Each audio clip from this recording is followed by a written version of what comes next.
എന്തിനു വേണ്ടിയാണ് റെയ്ഡ് ചെയ്തത്? പിണറായിക്ക് നേരെ എന്ത് ആക്ഷേപം? എന്തെങ്കിലും ആക്ഷേപം ഇതൊക്കെ പിണറായിക്ക് നേരെ ഇതുവരെ ഉണ്ടായിട്ടുണ്ട്? എന്തിനാ ഈ പിണറായിയിലെ ഈ വീട് മാത്രമല്ല, അദ്ദേഹം എനിക്ക് തോന്നുന്നത് ഒരാഴ്ചയായിട്ട് ഒരു വാടക വീട്ടിലേക്ക് താമസം മാറ്റി. ആ വാടക വീടിന്റെ റേഡിയോ അദ്ദേഹത്തിൻ്റെ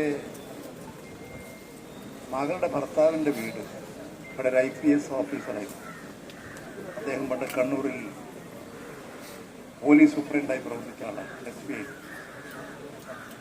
അദ്ദേഹത്തിൻ്റെ വീടിൻ്റെ റേഡിയോ 12 വീടുകൾ കേന്ദ്രങ്ങൾ റേഡിയോ. എന്തിനു വേണ്ടി?